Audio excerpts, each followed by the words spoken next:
for the traveling expenses po, we base our audit on the Executive Order 77, wherein may mga prescribed rates po doon for the travel abroad and local travel, and may mga parameters and guidelines and procedures, and also we have also the documentary requirements ng COA, wherein may mga requirements required to be submitted to substantiate or to validate yung mga travel expenses na na-incur ng agency. Mr. Chair, thank you sir. That's from the audit standpoint po eh. Maganda din po kasi sana kung meron po sana, Mr. Chair, na representante mula po sa Office of the Vice President. Maganda po sana nating maitanong na bakit kinailangan nila yung ganito kalaki na gastusin na traveling expense po. Kasi po nung sa mga previous years po, di ba po halos kung titignan natin, almost 20% lamang or 1/5 lamang nung kasalukuyang gastusin ng OVP yung traveling expenses. So, alam ko po na hindi masasagot ng COA yung dahilan kung bakit dumami yung travels. Pero sana po mabigyan po tayo ng linaw ng Office of the Vice President kung ito bang mga travels na ito ay necessary po. At ano po yung, papaano po ito nag-a-align doon po sa mga objectives at mandate ng Office of the Vice President. Mr. Chair, may I answer? Yes, Mr. Tomawis, you are recognized. Based on our report po, dun sa travel expenses, since ang OBP for the 2023, nag-full blast sila kasi nagkaroon po ng expansion, which is yung satellite offices and also yung disaster operations nila.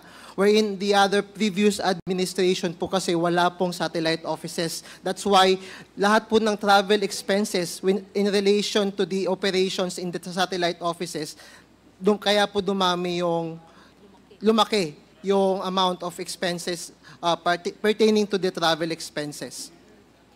Mr. Chair, if I may ask COA as a follow-up, yung travel expenses po ba, yan ay travel expenses ng mga staff ng satellite offices?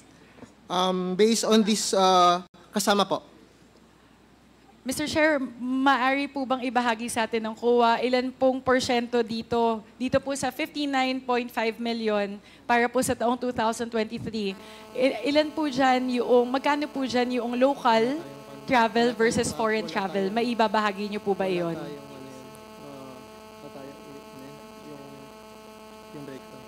As to the breakdown po, we cannot commit to answer the breakdown today po kasi wala po sa aming report as of this day po yung breakdown kung ilan po yung para dun sa staff at sa satellite offices.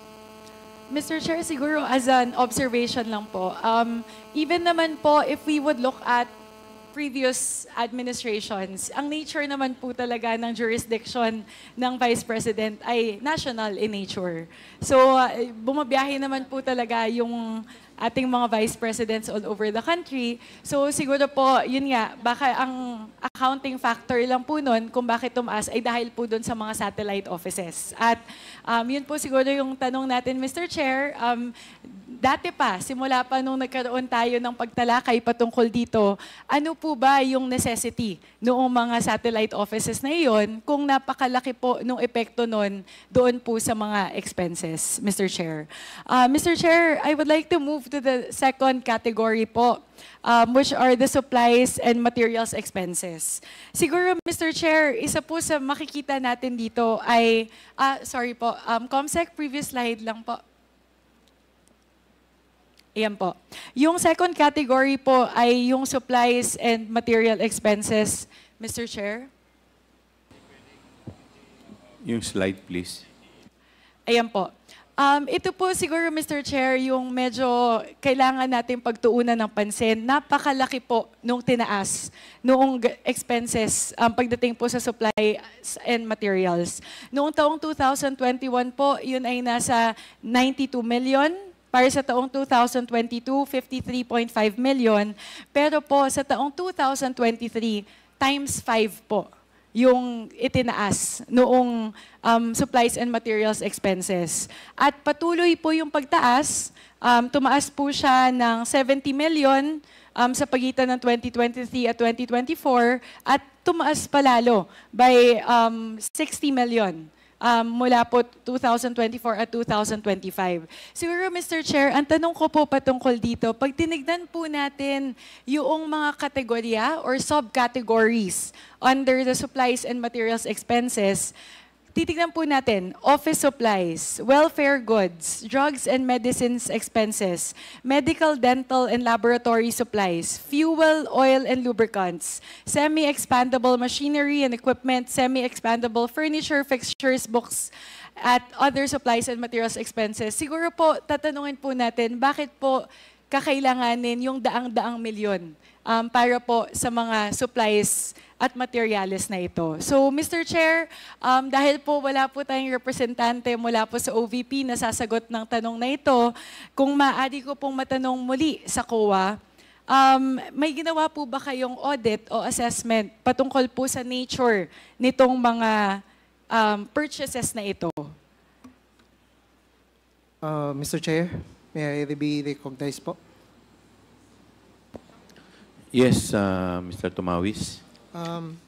Mr. Chair, the main reason po nung increase nung supplies and material expenses from 2022 to 2023 is reason po is nagkaroon po ng extensive na mga disaster operations during the 2023 at the same time po nagkaroon po ng satellite offices. So particularly po kung makikita nyo po dun sa welfare goods and expenses, yan po yung lumaki po talaga dun sa other supplies and material expenses wherein mayroon po dun program po si Office of the Vice President about the pagbabago campaign, A Million Learners and Trees program po. So wherein yung mga distributions nila po doon or mga supplies na nagagamit, dito po na i-record. So kung hindi natin po kasi maki-compare sa 2022 kasi po magkakaiba po yung programs in the 2023 wherein dumami na po yung programs ni OBP. And then at the same time, if I may read the notes to FS po, doon sa welfare goods, the welfare goods expenses consist of relief goods and food boxes distributed to the disadvantaged individuals and families and to those affected by various calamities. It also includes the purchase of rice intended for the relief operations. And nandito rin po na ang reason po ng increase is due to the extensive relief operation in CY 2023 conducted by the Disaster Operations Center and various satellite offices. That's for the welfare goods po, kaya po siya tumaas.